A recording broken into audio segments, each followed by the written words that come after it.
Bonjour, c'est Pascal. J'ai fait deux petites vidéos il n'y a pas longtemps sur le sud et le nord de la Martinique. Et là, je me proposais je disais de faire un petit tour des distilleries de la Martinique. Bon, c'est juste pour les positionner et puis ça peut être intéressant. On peut commencer par celle-ci. Celle-ci, c'est Nesson, la distillerie Nesson, près du Carbet. Donc personnellement, je l'ai pas visitée. Enfin, c'est surtout que j'y suis arrivé, elle fermait, donc j'ai pas pu la visiter. Donc, mais apparemment, les infrastructures n'ont pas l'air extraordinaires. Enfin, je sais pas, je dis ça, mais... Ensuite, ici, on a la distillerie Bailly. C'est pareil, c'est une distillerie que j'ai jamais fait. C'est une petite distillerie, paraît-il. Donc, mais il faut le savoir, Nesson et Bailly à côté. Là, on a une distillerie de Paz. Donc la fameuse distillerie, j'en ai parlé dans les autres vidéos, moi c'est une de mes préférées. Parce qu'il y a des beaux bâtiments, c'est assez joli. Là-haut c'est la distillerie JM, celle où je disais on descend dans un jardin tropical et après il y a les bâtiments qui sont aussi jolis avec des vieux rhums installés avec des lumières sympathiques, c'est sympa. Ici on a Saint-James. Alors Saint-James, c'est la distillerie avec le petit train qui vous emmène et qui vous balade. Alors c'est une grosse bâtisse, hein, Saint-James, avec un grand bar où on peut déguster des rhums, c'est assez sympa. Ensuite, si on redescend, on retombe sur la distillerie Clément, la fameuse dont je vous parlais, la distillerie Clément. Donc ça, c'est une des plus grandes de la Martinique, hein, c'est une des plus connues aussi. Donc là, on arrive et on nous donne enfin, vous payez la visite, hein. Là c'est payant, parce qu'on vous donne un dictaphone, et puis bon, il y a des numéros un peu partout dans la visite, et vous tapez le numéro, et on vous dit l'histoire de la distillerie, tout ça. C'est aussi la distillerie où il y a la petite maison créole, où il y a la réunion des présidents de la République. Je crois que c'était Chirac, et puis un des présidents américains, je me rappelle. Peut-être Clinton, je crois, ou quelque chose comme ça. Enfin bref, il y a une belle petite visite à faire, très, très jolie. Ensuite, si on redescend, on va se retrouver sur la distillerie, excusez-moi, Lamoni. Là, on a la distillerie Lamoni. Donc la distillerie Lamoni, en définitive, c'est une belle distillerie qui est surtout près du petit village de Casse-Pilote. De Rivière-Pilote. Donc ça c'est à faire aussi, la petite ville de Rivière-Pilote. Le week-end il y a les marchés, il y a tout ça, c'est sympa comme tout. Donc ça ici c'est Lamoni, et ici on a Trois-Rivières. On en avait parlé déjà de Trois-Rivières. En sachant que toute la production de Trois-Rivières en fait est faite à Lamoni maintenant. C'est-à-dire qu'on visite la distillerie, bien qu'il n'y a pas énormément de choses à visiter, mais c'est là où on peut déguster le rhum, où on achète le rhum Trois-Rivières ici, mais apparemment toute la canne à sucre de Trois-Rivières est distillée à Lamoni. D'ailleurs, quand vous allez à Lamoni, vous avez aussi du Trois-Rivières dans la... Donc on peut finir par ici la Favorite. Alors la Favorite, c'est une petite distillerie. Personnellement, je l'ai jamais fait. Et celle-là, c'est Dillon. Mais elle ne se visite pas, Dillon, apparemment. J'ai cru comprendre ça la dernière fois que j'y étais. Dillon ne se visite pas. Par contre, il faut prendre rendez-vous. Apparemment, et on peut faire des festivités en louant les locaux de la distillerie. Voilà, donc on a fait le tour. Alors il y en a une que j'ai pas dit parce que c'est pas une distillerie, c'est une sucrerie. Alors ici, il faut pas, si on se balade par là, faut peut-être y aller la voir, c'est sympa, c'est une sucrerie. Et apparemment c'est la dernière de Martinique.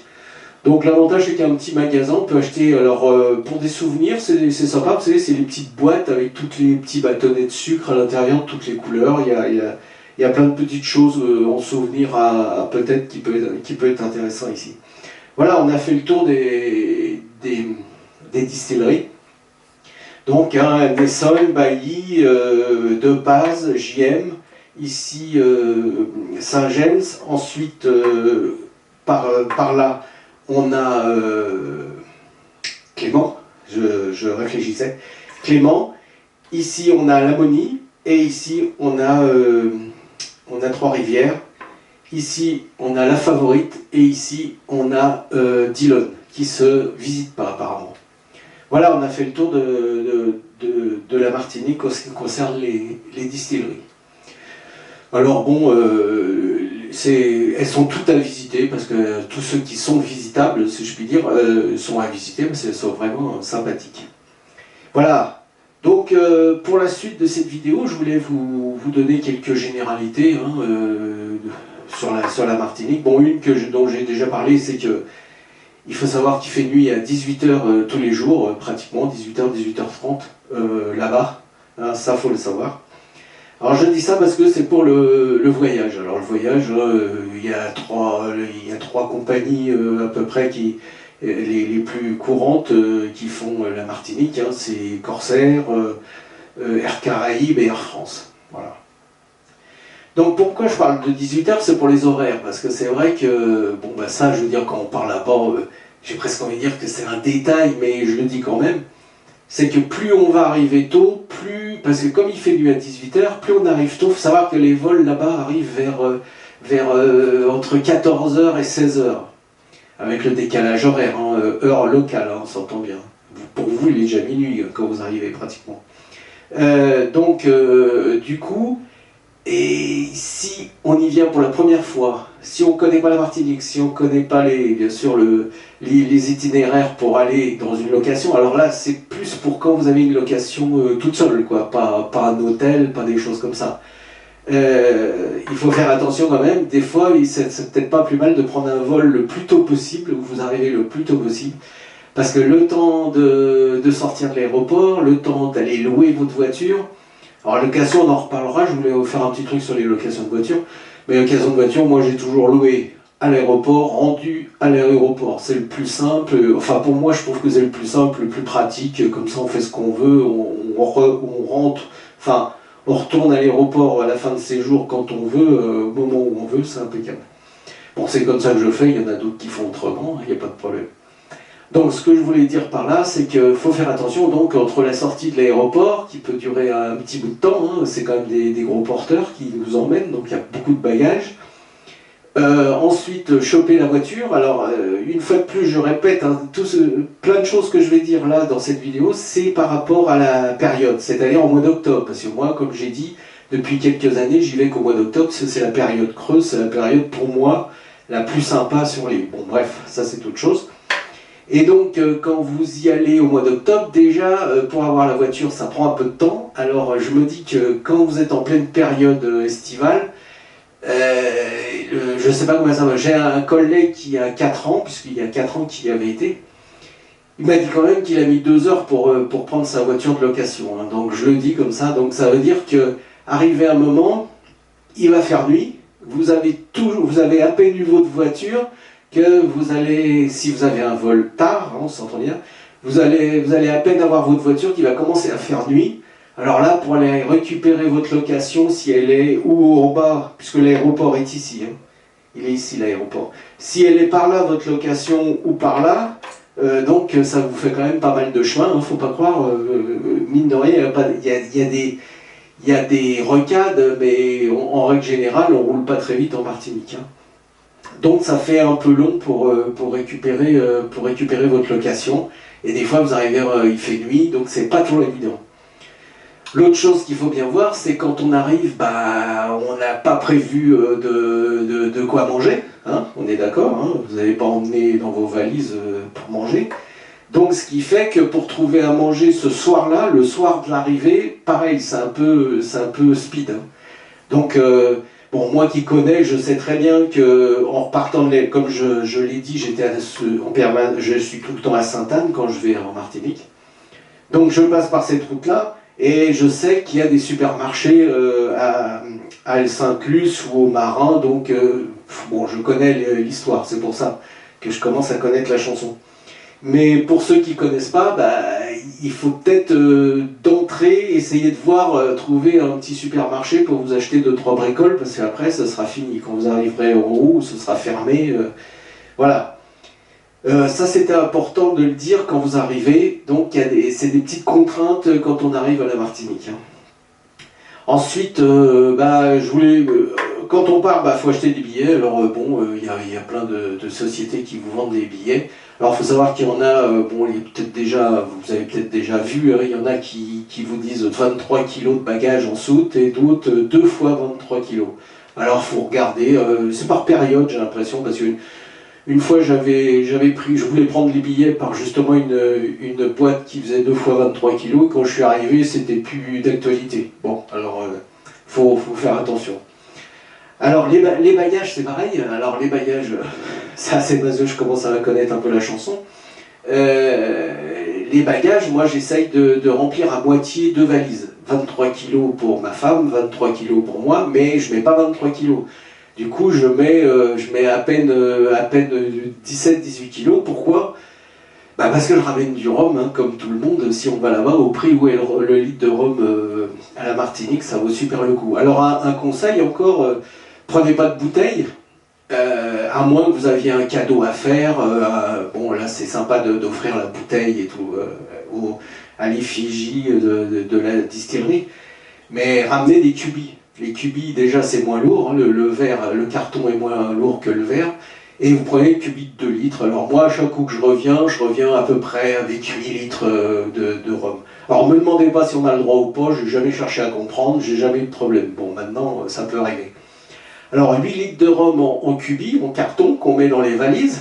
Du coup, comme on les a pas trop remplis à l'aller, on peut se permettre de ramener donc pratiquement 10 kilos de rhum. Et donc ça c'est pour passer, quand vous retournez, c'est pour passer à l'aéroport. Mais il ne faut pas hésiter, c'est ce que je fais moi. Une fois que vous avez passé les contrôles, dans les magasins qu'il y a dans l'aéroport, vous rachetez 2-3 bouteilles de rhum que vous mettez dans votre sac à main ou ailleurs. Donc vous comprenez bien que moi quand je reviens, j'ai pratiquement 11-12 litres de rhum. Bon, faut pas le dire, hein. Mais ça fait bien plaisir aux amis parce que, hop, comme j'ai des bouteilles en râpe vide, hein, évidemment, depuis le temps que j'y vais, je leur remplis une bouteille et ça leur fait une bouteille de rhum, voilà. Donc ça, c'est la petite ruse. Quand on ramène du rhum, il vaut mieux les ramener en cubis, c'est moins lourd. Et de prévoir dans ces bagages le poids pour le retour de ces cubis. Voilà, ça c'était le petit truc sympathique de l'histoire. Après, location de voiture, en moyenne, moi je paye 300, enfin je payais, je vais vous expliquer pourquoi, 300-350 euros de location de voiture, si on prend un modèle de base, quoi, la Twingo ou la petite Opel, enfin bref, c'est un genre de voiture. Bon, moi depuis les 4-5 dernières fois que j'y vais, je prends un Duster, puisque là-bas c'est pratiquement la voiture, si on veut un petit tout-terrain ou une voiture où on peut se faire plus de choses avec. Là-bas, c'est le Duster, hein, il y en a beaucoup d'ailleurs en Martinique.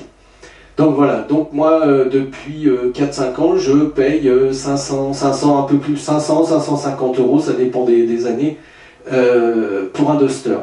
Alors pourquoi un Duster? Parce que c'est vrai que dès qu'on veut, alors il y en a qui disent non, parce que, mais moi je suis désolé, quand on veut commencer à prendre toutes les petites routes là, dont je vous parlais, hein, partout, quand je vous disais d'aller voir par là, c'est des petites routes qui ne sont pas super carrossables, et c'est vrai que les petites voitures de location, ils ont des jupes vachement basses.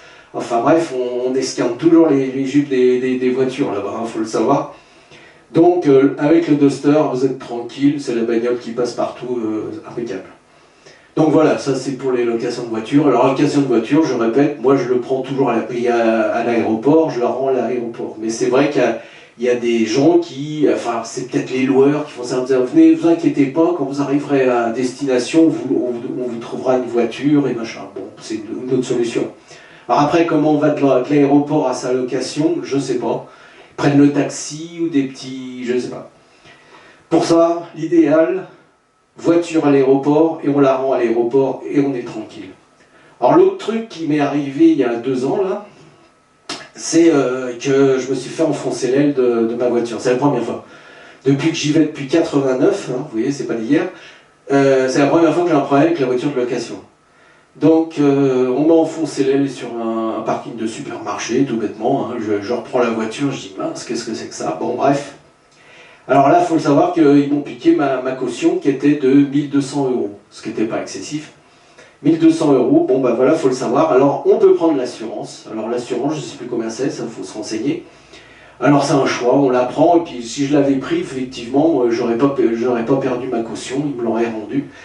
Mais comme j'avais pas pris l'assurance, j'ai payé. Bon bref, c'est comme ça. Le seul truc, c'est que, bon, ça je le dis aussi, j'ai demandé à ce qu'on me donne la facture de la réparation pour savoir si ça faisait l'ensemble de la caution, mais on n'a pas voulu nous en répondre. Hein. On nous a dit non, oh, bon, on en fait. Parce que de la façon que la voiture était abîmée, je pense qu'ils l'ont même pas réparée. Mais enfin, ça c'est un autre débat. Donc voilà, ça c'était sur l'arrivée à la Martinique. Et puis bah, c'est quand même important d'y penser. Autre chose que je voulais parler, c'était le climat. Alors le climat, c'est sûr, parce que j'en ai pas parlé, je crois, jusqu'à maintenant. Le climat, alors moi, bah, c'est vrai que depuis 4-5 ans, j'y vais qu'au mois d'octobre, mais avant, j'y allais à toutes les périodes. Moi, j'ai jamais trouvé vraiment de différence de climat d'une période à l'autre. Bon, effectivement, quand vous êtes dans la période, ce qu'ils appellent le carême, c'est-à-dire vers le mois de février-mars, c'est la période la plus chaude. Bon, ok, mais le reste du temps, il fait chaud aussi, hein, il n'y a pas de problème. Alors la fameuse période des pluies, moi je n'arrive pas à vous dire quand c'est, je ne l'ai jamais vraiment eu. En octobre, c'est la période normalement des cyclones, des machins. Moi j'ai eu des 15 jours, 3 semaines à la Martinique au mois d'octobre, il fait super beau, j'ai rien à dire.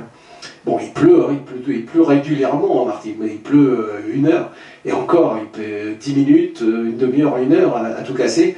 Vous vous baignez sous la pluie, enfin bref, c'est sympa pour ça. Donc voilà, ça c'était pour le climat. Moi je ne peux pas vous dire grand chose sur le climat parce que j'ai toujours trouvé qu'il faisait beau.